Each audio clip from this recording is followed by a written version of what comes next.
Back pain है basically तो उससे पहले हमें ये पता होना चाहिए कि बैक पेन एज सच अपने आप में कोई एज सच बीमारी नहीं है। जी।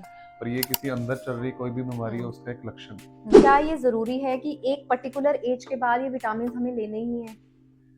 हाँ बिल्कुल, खासकर आपने फीमेल्स की बात की, खासकर जी। लेडीज में आफ्टर मेनोपॉज हुँ। ये लेने ही चाहिए। Vitamin D and other vitamin जिसमें कि विटामिन बी 12 आता है और कैल्शियम आता है। हुँ। तो ऑस्टियोपोरोसिस को प्रिवेंट करने के लिए और बोन्स को स्ट्रेंथन करने के लिए तो ये विटामिन सप्लीमेंटेशन जरूरी है। आजकल एक वर्ड बहुत ज़्यादा कॉमन है सभी लोगों में, सियाटिका। डिस्क बाहर निकल जाती है, दो मनकों के बीच की जो डिस्क थी वो दो मनकों के बीच में ना रह के वो पीछे खिसक जाती है।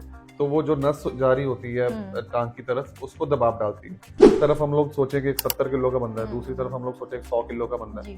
तो ऑब्वियसली जो 100 किलो वाला बंदा है उसकी स्पाइन के ऊपर 30 किलो एक्स्ट्रा वजन है, तो उसमें बैक पेन के चांसेस ऑब्वियसली उतने ही ज्यादा होंगे। हाँ, सर्जरी के बाद मसल्स को स्ट्रेंथन करने के लिए जो ऑलरेडी मसल्स वीक थे तो उनको हम लोग पेशेंट को एक्सरसाइज सिखाते हैं कि पर्टिकुलरली कि क्या एक्सरसाइज ज़्यादा करनी है, किन किन चीज़ों को अवॉइड करना है। तो वो हम लोग पेशेंट को लाइफस्टाइल मॉडिफिकेशन थोड़ी सी बताते हैं। आज लगभग हर घर में किसी एक को स्पाइन रिलेटेड इश्यूज होते ही हैं, और उसमें भी सबसे ज़्यादा lower back issues, disc bulge के केसेस पाए जाते हैं। लेकिन क्या कभी आपने सोचा है कि ऐसा होता ही क्यों है? आई मीन कि इसकी रूट कॉज क्या है, और अगर हो भी गया है तो इसका एग्जैक्ट ट्रीटमेंट क्या है? इन सब के बारे में बात आज हम करने वाले हैं, और मैं मौजूद हूँ जालंधर के innocent heart super speciality hospital में। और इन पर बात करने के लिए मेरे साथ मौजूद हैं डॉक्टर अतुल शर्मा। डॉक्टर अतुल, आपका बहुत बहुत स्वागत है। Hello ma'am, thank you so much. Doctor Atul, जैसे कि हम बात कर रहे हैं आज स्पाइन रिलेटेड इश्यूज की, तो सबसे पहले तो मैं यही जानना चाहती हूँ कि जो बैक पेन होता है, कमर दर्द होता है, एक आम भाषा में कमर दर्द बोला जाता है, तो इसका मेन रीजन क्या है? मैम बेसिकली क्या है कि जो बैक पेन है बेसिकली तो उससे पहले हमें ये पता होना चाहिए कि बैक पेन एज सच अपने आप में कोई एज सच बीमारी नहीं है। जी। पर ये किसी अंदर चल रही कोई भी बीमारी है उसका एक लक्षण है। हम्म। तो अंदर शरीर के अंदर कोई भी बीमारी हो सकती है जो अपने आप को as a back pain present करती है। ओके। तो बैक पेन के बारे में जानने से पहले हमें ये पता होना चाहिए कि एग्जैक्टली ये शुरू कहाँ से होती है। बेसिकली जो बैक पेन है वो रीढ़ की हड्डी से शुरू होती है। हमारी जो बेसिकली रीढ़ की हड्डी है वो उसमें ऊपर से लेके नीचे तक 33 मनके होते हैं। ओके। तो उनमें से सर्वाइकल के मनके भी होते हैं, नीचे लो बैक जिसको हम लंबर वर्टिब्रा कमर के मनके बोलते हैं वो भी होते हैं। तो उनमें दो मनकों के बीच में क्या होता है कि एक कुशन के लिए या शॉकर के लिए एक डिस्क होती है जो कि रोजमर्रा के हमारे काम जो होते हैं उनके लिए जरूरी होती है, एज ए कुशन का काम करती है वो। तो कुछ एक कारणों के कारण अगर वो डिस्क निकल के बाहर आ जाए या कुछ और डिस्क रिलेटेड कोई प्रॉब्लम हो जाए तो वो उसके कारण बैक पेन मोस्ट कॉमनली होता है। अगर हम इसके मेन रीज़न की बात करें, एक आम भाषा में हमारे जो व्यूअर्स हैं वो ये जानना चाहते हैं कि इसका मेन रीज़न क्या है? कैसे ये शुरुआत इसकी हो जाती है और हमें पता भी नहीं लगता? बेसिकली मैम इसमें क्या होता है कि जो डिस्क है, डिस्क निकल के, जैसे मैंने बताया कि दो मनकों के बीच में डिस्क होती है, तो डिस्क निकल के बाहर जब नस को दबाव डालती है तो नस दबने की वजह से क्या होता है कि पेन आती है। उसके डिस्क के अलावा और क्या कारण है इसके, जैसे एज रिलेटेड चेंजेस हुए, जैसे थोड़ी ओल्ड एज एडवांस होती है जैसे, तो उसके कारण क्या है कि बोन्स हैं जो मसल्स हैं वो वीक हो जाते हैं, तो उसके कारण भी बैक पेन होती है। फिर कहीं चोट लगने के कारण कोई रीढ़ की हड्डी का कोई फ्रैक्चर हो गया या फिर कोई मन के आगे पीछे हो गए तो वो दिक्कत हो सकती है। या फिर इसके अलावा जो बैक पेन है वो अंदर किसी गंभीर बीमारी का भी एक सिम्टम हो सकता है, जिसमें कि ट्यूबरक्लोसिस होगी, अंदर ये इवन के रीढ़ की हड्डी का कैंसर का भी एक सिम्टम हो सकता है बैक पेन। अच्छा, कैंसर भी उससे, मतलब अगर किस तरह का कैंसर जो है उसका सिम्टम्स अगर हम बात कर रहे हैं, किस तरह के कैंसर को वो मतलब इफेक्ट करता है या कैसे, वो क्लियर नहीं हुई मेरे को बात। बैक पेन में बेसिकली ऐसा है कि जो रीढ़, कई बार क्या होता है कि रीढ़ की हड्डी के जो मनके हैं, मनकों का भी अपने आप में एक ट्यूमर हो सकता है, या फिर वो ट्यूमर ऐसा हो सकता है कि शरीर के किसी और हिस्से का ट्यूमर, जैसे मान लो प्रोस्टेट का हो सकता है, ब्रेस्ट का हो सकता है, वो ट्यूमर हो सकता है कि वो रीढ़ की हड्डी तक फैला हुआ। तो जब ये ट्यूमर ऐसे फैल जाते हैं, रीढ़ की हड्डी में आते हैं, तो पेशेंट्स को अक्सर बहुत ज्यादा बैक पेन होती है। तो इसके पीछे क्या एज ग्रुप भी मैटर करता है? जैसे आपने कहा कि जैसे जैसे एज बढ़ती है, ओल्ड एज होते रहते हैं, लेकिन आजकल देखा जाता है कि यंगस्टर जो हैं वो भी बहुत ज़्यादा इससे इफेक्टिव हो रहे हैं। तो क्या एज ग्रुप बहुत ज्यादा मैटर करता है? देखो एज ग्रुप बिल्कुल मैटर करता है, जैसे मैंने बताया कि एज रिलेटेड डीजेनरेटिव चेंजेस होते हैं स्पाइन में। तो उम्र के हिसाब से after the age of 50 years, 50 साल के बाद क्या होता है कि बोन्स भी वीक हो जाती हैं, मसल्स भी वीक हो जाते हैं। तो डिस्क बाहर निकलने की जो प्रोपेंसिटी है, डिस्क बाहर निकलने के जो चांसेस है वो बढ़ जाते हैं एज के हिसाब से। वो चेंजेस तो आते ही आते हैं, पर आजकल ये देखा गया है कि आजकल यंग पेशेंट्स में भी ये चीजें देखी जा रही हैं। वो क्यों? क्योंकि आजकल क्या है कि एक तो ओबेसिटी का रिस्क बढ़ गया है यंग में, तो यंग पॉपुलेशन में ओबेसिटी रिस्क बढ़ गया है। उसके अलावा सेडेंटरी लाइफस्टाइल बढ़ गया है, जॉब्स जो सिटिंग जॉब्स हैं वो बढ़ गई हैं। तो जिसके कारण के गलत पोस्चर की वजह से या फिर कुछ और अलग प्रिकॉशंस ना ले पाने के कारण, वेट बढ़ने के कारण यंग में भी वो चीज काफी आजकल देखी जा रही है। अगर हम बात करें वर्क रिलेटेड स्पाइन इश्यूज की, तो कितने % जो है वो इंक्रीज हुए हैं? वर्क रिलेटेड में काफी बढ़ोतरी आई है इन द लास्ट 10 ईयर्स।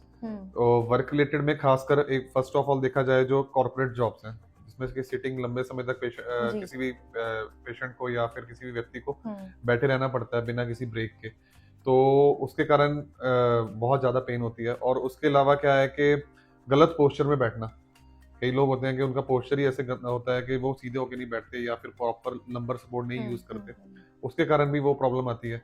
और फिर अदर वर्क रिलेटेड में बात करें तो जैसे कुछ वेट लिफ्टिंग करते हैं लोग, अगर उसमें भी प्रॉपर वार्म अप ना करें, या फिर या लोग वैसे कई लोग जिम जाते हैं तो उसमें भी प्रॉपर वार्म अप नहीं करते, या फिर लंबी कोई ड्राइव पे जाते हैं उस पर भी लगातार चलाते रहते हैं। हर आइडली तो हर 40-45 मिनट के बाद एक 5-10 मिनट की ब्रेक लेनी चाहिए, जिसके कारण के मसल जो है वो स्टिफ ना हो आपके, और वो एक बार 5-10 मिनट ब्रेक लेके मसल्स को स्ट्रेचिंग जरूर करनी चाहिए। ओके अगर यहाँ हम बात करें कि स्पाइन रिलेटेड प्रॉब्लम की बात हो रही है, लेकिन मेल और फीमेल क्या अलग अलग तरीके से प्रॉब्लम फेस करनी पड़ती है इन दोनों को? देखो फीमेल्स में क्या है, फीमेल्स में बैक पेन के जो चांसेस हैं वो ज्यादा होते हैं मेल्स के कंपैरिजन में। उसका कारण ये है कि बेसिकली मेनोपॉज के बाद क्या होता है कि हड्डियां जो है वो वीक हो जाती हैं फीमेल्स में खासकर, तो उसमें ऑस्टियोपोरोसिस के चांसेस जो होते हैं मेल के मुकाबले फीमेल में 4 गुना ज्यादा होते हैं। तो उसके कारण जब जैसे हड्डियां कमजोर होंगी तो ऑब्वियसली जो बैक पेन के चांसेस होंगे वो भी फीमेल्स में ज्यादा होंगे। इसके अलावा कुछ प्रेगनेंसी रिलेटेड चेंजेस होते हैं। प्रेगनेंसी के दौरान क्या होता है कि लेडीज का वेट गेन होता है, वेट गेन होने के कारण वो स्पाइन के ऊपर स्ट्रेस पड़ता है, उसके कारण भी जो है लेडीज में जो बैक पेन के सिम्टम्स हैं वो ज्यादा कॉमनली देखे जाते हैं कंपेयर टू मेल्स। मतलब देखा जाए तो ज्यादा जो मेल हैं वो ज्यादा सफर हो रही हैं इससे। फीमेल्स, हाँ, फीमेल्स जो है, सॉरी, लेडीज ज्यादा फीमेल ज्यादा सफर हो रही हैं। बिल्कुल ज्यादा अच्छा, क्या हम ये कह सकते हैं कि किसी बॉडी में विटामिन की कमी से भी ऐसा होता है? हाँ, जो जो विटामिन बेसिकली नर्व्स और बोन के लिए सप्लीमेंटेशन के लिए जरूरी है, जिसमें कि खास तौर से विटामिन डी आता है, विटामिन B12 आता है ना, मैग्नीशियम आता है। ये जो सारे विटामिन हैं ये बहुत जरूरी हैं, एडिक्वेट अमाउंट में होने चाहिए। अगर इनमें से किसी विटामिन की कमी आती है तो चांसेस बैक पेन के, फ्रैक्चर होने के रीढ़ की हड्डी के, ये चांसेस बहुत बढ़ जाते हैं। इसलिए विटामिन डी एंड B12 ये 2 विटामिन ज्यादा जरूरी है इसके लिए। अच्छा डॉक्टर साहब, ये बताइए कि क्या ये जरूरी है कि एक पर्टिकुलर एज के बाद ये विटामिन हमें लेने ही हैं?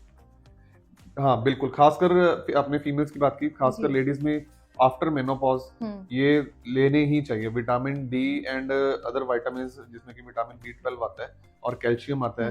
जैसे मैंने बताया कि आफ्टर मेनोपॉज क्या होता है, ड्यू टू हार्मोनल चेंजेस क्या होता है कि जो बोन्स है वो वीक हो जाती हैं, ऑस्टियोपोरोसिस के चांस काफी बढ़ जाते हैं। तो ऑस्टियोपोरोसिस को प्रिवेंट करने के लिए और बोन्स को स्ट्रेंथन करने के लिए तो ये विटामिन सप्लीमेंटेशन जरूरी है। मतलब खाली डाइट से कुछ नहीं होगा, हमें बाहर सप्लीमेंट्स लेने पड़ेंगे?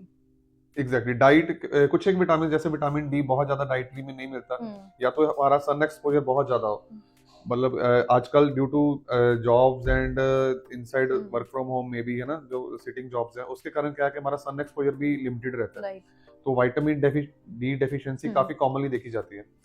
तो विटामिन डी सप्लीमेंटेशन और calcium supplementation due to dietary habits also, तो ये सप्लीमेंटेशन जरूर लेनी चाहिए। यस। तो भाई जो हमारे व्यूअर्स हमारा ये प्रोग्राम देख रहे हैं, डॉक्टर साहब ने बहुत अच्छी बात कही कि एक पर्टिकुलर एज के बाद आपको ये विटामिन लेने बहुत ज़्यादा ज़रूरी हो जाते हैं, सिर्फ डाइट पर आप डिपेंड मत रहें। डॉक्टर साहब ये बताइए, आजकल एक वर्ड बहुत ज़्यादा कॉमन है सभी लोगों में, शियाटिका, तो एक्चुअल में इस वर्ड का सबसे पहले तो आप हमें मीनिंग बता दें और ये होता ही क्यों है? बेसिकली जैसे मैंने आपको बताया कि दो मनके होते हैं, दो मनकों के बीच में एक डिस्क रहती है। तो डिस्क के दो मनकों के बीच में से ही एक नर्व गुजरती है जो कि हमारे ब्रेन से सिग्नल लेके जाती है पैर तक, ठीक है बेसिकली। और उसके क्या है कि जो कमर के मनके होते हैं, कमर के मनकों की जो सप्लाई होती है वो पैर तक जाती है, टांगों तक सप्लाई जो है कमर के मनकों के बीच में से निकलती है। तो जब डिस्क बाहर निकल जाती है, दो मनकों के बीच की जो डिस्क थी वो दो मनकों के बीच में ना रह के वो पीछे खिसक जाती है, तो वो जो नस जारी होती है टांग की तरफ उसको दबाव डालती है। तो जब नस के ऊपर दबाव डालता है तो नस में इरिटेशन होती है, और नस के जहां जहां तक नस जा रही होती है, सप्लाई कर रही होती है, उस एरिया में पेन होती है। तो ये जो नस है ये बैक से शुरू हो रही है, और बैक से शुरू होते होते ये पैर तक जा रही है पूरी टांग के थ्रू जाते हुए। तो जब ये नस दब जाती है तो उसके बाद क्या होता है कि उसी उसी एरिया में पेन होनी शुरू हो जाती है। तो the pain starting from back and going to the foot, तो वो होती है sciatica due to compression at back. Pain problem back में है, लेकिन जो पेन होती है वो टांग तक जाती है, टांग तक जाती है। Yes. बट कई बार बहुत सारी ज्यादातर आई थिंक लेडीज में ये देखा जाता है, वो इग्नोर भी कर देती हैं इस चीज को।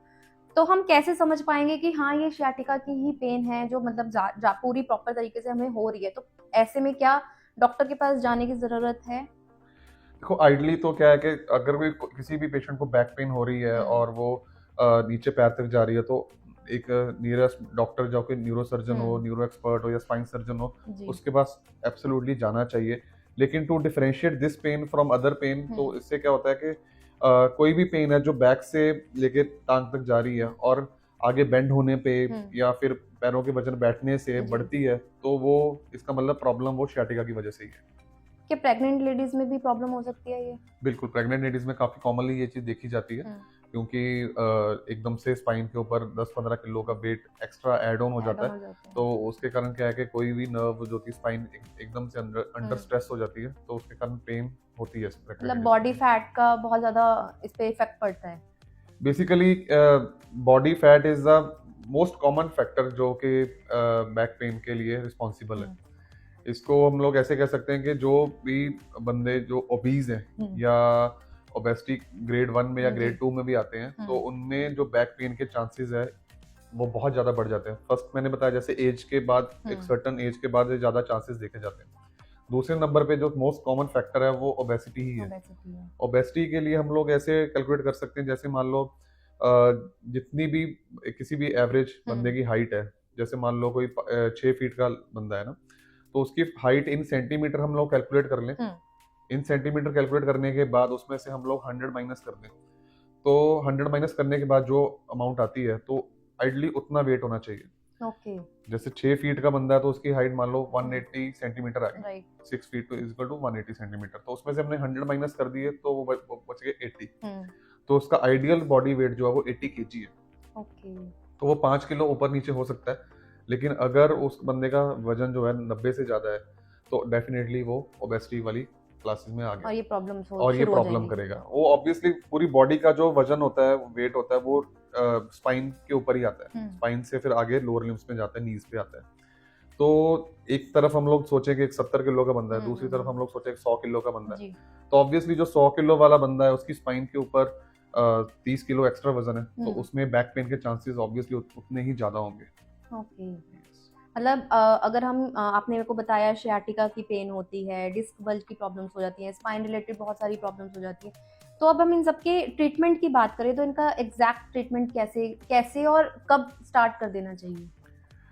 इसमें जैसे भी हमारे पास कोई पेशेंट आता है, पहली बात तो ये है कि इन सभी चीज़ों को, जो बैक पेन की प्रॉब्लम आती है या कहें कि sciatica की प्रॉब्लम आती है, तो ऐसी कंडीशन में क्या है कि पेशेंट को फर्स्ट ऑफ ऑल तो इग्नोर नहीं करनी चाहिए वो चीज़। तो उसमें क्या है कि इमीडिएटली अपने पास वाले न्यूरो सर्जन को दिखानी चाहिए।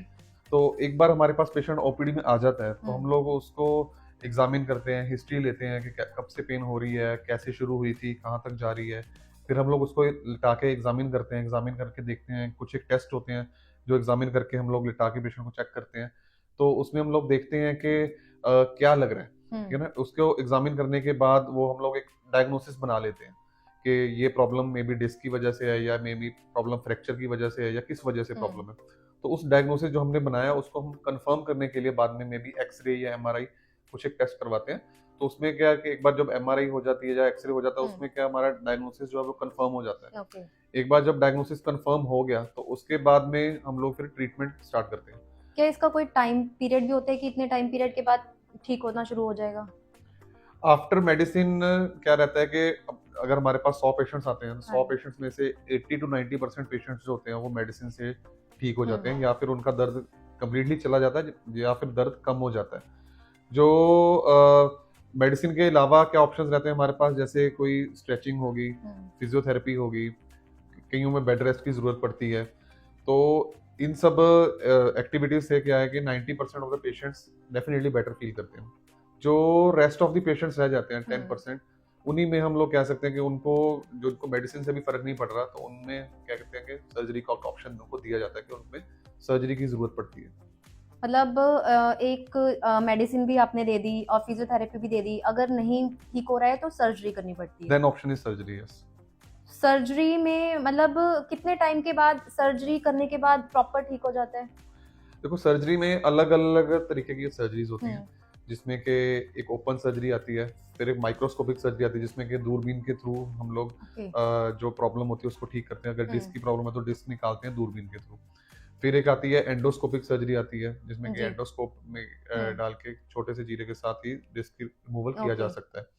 इसके अलावा और जैसे कि आजकल रिसेंटली मिनिमली इन्वेजिव सर्जरीज आती हैं, तो उसमें भी क्या है कि छोटे से चीरे से बिल्कुल आसपास के टिश्यू को बिना डैमेज किए ये हुए, एडवांस सर्जरी ऑप्शन है? बिल्कुल ये रिसेंट एडवांसेस है, बिल्कुल एडवांस टेक्निक्स हैं ये, हम्म। जो कि हमारे हॉस्पिटल में अभी अवेलेबल भी हैं, जिसमें कि ओके। क्या है कि हम लोग मिनिमल इन्वेजिव बिल्कुल बिना किसी आसपास के चीरा दिए हुए सिर्फ मेन हिस्से को ही टारगेट किया जाता है, सिर्फ डिस्क को निकालें, ताकि और चीजें जैसे कि आसपास के मनके हैं या फिर नर्व्स हैं उनको बिना डैमेज किए हुए वो ठीक डिस्क हो। निकाली जा सके। इससे क्या रहता है कि इन एडवांसेस की वजह से, इन एडवांसेस में खासकर और एड ऑन हो गए हैं, जिसमें कि अलग अलग टेक्निक्स आती हैं, जिसमें कि न्यूरो मॉनिटरिंग आती है, न्यूरो नेविगेशन आती है। इन टेक्निक्स की वजह से क्या है कि ये स्पाइन सर्जरी जो है वो काफी सेफ होगी अभी सेफ होगी। रिसेंटली। क्या सर्जरी के बाद भी फिजियोथेरेपी की जरूरत पड़ती है? हाँ, सर्जरी के बाद मसल्स को स्ट्रेंथन करने के लिए, जो ऑलरेडी मसल्स वीक थे, तो उनको हम लोग पेशेंट को एक्सरसाइज सिखाते हैं कि पर्टिकुलरली कि क्या एक्सरसाइज ज़्यादा करनी है, किन किन चीज़ों को अवॉइड करना है। तो वो हम लोग पेशेंट को लाइफस्टाइल मॉडिफिकेशन थोड़ी सी बताते हैं, तो वो सर्जरी तो के वो बाद सारी एड ऑन रहता है। चीजें हॉस्पिटल में हैं बिल्कुल अवेलेबल? बिल्कुल, हमारे पास हॉस्पिटल में फिजियोथेरेपी डिपार्टमेंट है। जी। हमारे जैसे मैंने आपको डिस्कस किया कि सर्जरी जो जो चाहिए हमारे पास, microscope, hmm. Endoscopy, neuro monitoring, neuro right. Navigation, ये सब रिसेंट टेक्निक्स हमारे पास अभी हॉस्पिटल में अवेलेबल है इनोसेंट हार्ट्स में। अच्छा, हम बात करते हैं प्रिवेंशन की। तो प्रिवेंशन के लिए क्या कुछ करना चाहिए कि ये नौबत ही ना आए? देखो, बेसिकली हम लोगों ने जैसे भी डिस्कस कर लिया कि इसके कारण क्या है। जब हम एक बार कारण पता चल गए, हम लोग कारण को अवॉइड करके, हम लोग उनको कारणों को एलिमिनेट करके, तो हम लोग प्रिवेंट कर सकते हैं बैक पेन। हमने डिस्कस किया कि most common cause is obesity या वेट गेन, है ना। तो अगर वेट को हम लोग कंट्रोल में रखेंगे तो उसकी कारण क्या है कि बैक पेन प्रिवेंट की जा सकती है। इसके अलावा क्या है कि सेडेंटरी लाइफस्टाइल है, जो सिटिंग जॉब्स हैं, ये कहा जा रहा है कि आजकल के sitting is the new smoking. तो हाँ, तो लंबे समय तक बैठे रहना, वो जैसे स्मोकिंग रीढ़ की हड्डी को कमजोर करती है, वैसे ही सिटिंग लंबे समय तक सिटिंग भी उतनी ही डेंजरस है। इसलिए चाहे आप लोग ड्राइव कर रहे हो या फिर ऑफिस में बैठे हो, तो हर आधे पौने घंटे के बाद एक 5 मिनट की ब्रेक लेके मसल्स को जरूर स्ट्रेच करना चाहिए। और अदर मैसेजेस फॉर जो वेट लिफ्टिंग करते हैं या जिम जाते हैं, उनको भी प्रॉपर वार्म अप के बाद ही एक्सरसाइज करनी चाहिए। कुछ खास तरह की स्ट्रेचिंग होती है या मतलब नॉर्मली हर इंसान वो कर सके? स्ट्रेचिंग में अगर हम लोग योगा की बात करें तो उसमें पर्टिकुलर आसन होता है, जिसमें कि वज्रासन आता है, भुजंगासन आता है, ये और धनुरासन है। तो ये सब जो आसन होते हैं, ये they are better for low back pain, जिसको के हम लोग कहें कि जिसको बैक पूरी एक्सटेंशन हो जाती है, लंबर एक्सटेंशन एक्सरसाइजेज जो होते हैं, वो उनको बेटर समझा जाता है स्ट्रेचिंग के लिए। ओके। अच्छा डॉक्टर साहब, ये बताओ कि जब सारी चीजें हो जाती हैं, सर्जरी भी हो गई, हम फिजियोथेरेपी भी ले रहे हैं, तो क्या इसमें डाइट का भी हमें पूरा प्रॉपर ध्यान रखना पड़ता है उसके बाद? डाइट का सिर्फ इतना ध्यान रखना है कि कुछ ऐसी डाइट नहीं लेनी जिसके कि आपका इन फ्यूचर वेट गेन हो। अगर वेट कंट्रोल में रहेगा और सर्जरी हो गई है, तो जनरली पेशेंट्स अच्छे रहते हैं, उनमें कोई दिक्कत नहीं आती। लेकिन अगर सर्जरी के बाद या कुछ और पेन के बाद दोबारा वेट गेन होता है, फिर वेट जब बढ़ेगा फिर दोबारा स्पाइन पे स्ट्रेस आने की वजह से दोबारा प्रॉब्लम आ सकती है। लेकिन अगर अच्छा लाइफस्टाइल फॉलो करेंगे और सर्जरी हो गई है तो उसके बाद पेशेंट पेन फ्री होके जाते हैं। बट कई बार जैसे कई लोग कहते हैं जिन्हें लेडीज को ज्यादातर थायराइड की प्रॉब्लम होती है, उससे भी वेट गेन होता है, तो क्या उसका भी असर पड़ता है उस पर? बिल्कुल बिल्कुल। जो हम लोग जब अगर पेशेंट आते हैं हमारे पास, जो ओबीज पेशेंट आते हैं, तो हम लोग उसमें पूरा एवेल्युएट करते हैं कि ओबेसिटी क्यों है, ड्यू टू ईटिंग हैबिट्स है, okay. Due to sedentary lifestyle है, या फिर due to some hormonal problem जिसमें कि हाइपोथायराइडिज्म आता है कि थायराइड की कमी की वजह से भी वेट गेन हो जाता है। अगर ऐसी प्रॉब्लम आती है, थायराइड कम है उसकी वजह से है, तो हम लोग पहले पेशेंट को थायराइड सप्लीमेंटेशन स्टार्ट करते हैं, थायराइड की टैबलेट स्टार्ट करते हैं। ओके। तो उससे देखते हैं कैसा रिस्पॉन्स आता है। फिर जब एक बार थायराइड पूरा नॉर्मल हो जाता है तो उसके बाद ही सर्जरी के लिए लेते हैं। डॉक्टर साहब, आपने इतनी सारी बातें स्पाइन रिलेटेड बताई हैं, तो ऐसा कोई एक मैसेज जो हमारी ऑडियंस तक पहुंचे आपके माध्यम से, वो क्या रहेगा? टेक होम ऐसे यही रहेगा कि prevention is the best cure. तो हम लोग अपनी स्पाइन का पूरा ध्यान रखें, अपने वेट को कंट्रोल में रखें। अगर फिर भी बैक पेन की प्रॉब्लम आती है तो उसको इग्नोर ना किया जाए, अपने लोकल रेमेडीज जो होती हैं, देसी टोटके होते हैं, उनमें ना जाया जाए, और अपने नज़दीकी कोई भी जो स्पाइन सर्जन है, न्यूरो एक्सपर्ट है, तो उसको दिखाया जाए। Thank you. डॉक्टर साहब, हमसे बात करने के लिए बहुत बहुत शुक्रिया। Thank you ma'am, thank you so much ma'am. तो ये थे मेरे साथ डॉक्टर अतुल शर्मा, जिन्होंने स्पाइन रिलेटेड बहुत सारी बातें हमें आज बताई हैं। आई होप आपका इस बार का जो न्यू ईयर रेजोल्यूशन रहने वाला है वो यही रहेगा कि वेट को मेंटेन करके चलें। अगर आप वेट को मेंटेन करके चलते हैं तो स्पाइन रिलेटेड इश्यूज बहुत कम होने के चांसेस रहते हैं। और अगर इस तरह के और भी बहुत सारे इंफॉर्मेटिव वीडियोस आप देखना चाहते हैं तो आप हमारे साथ बने रह सकते हैं, और इस तरह की और भी अपडेट्स के लिए अगले पॉडकास्ट तक वेट कीजिए। तब तक नमस्कार। Innocent heart super speciality hospital, near Wadala Chowk, Nakodar road, Jalandhar.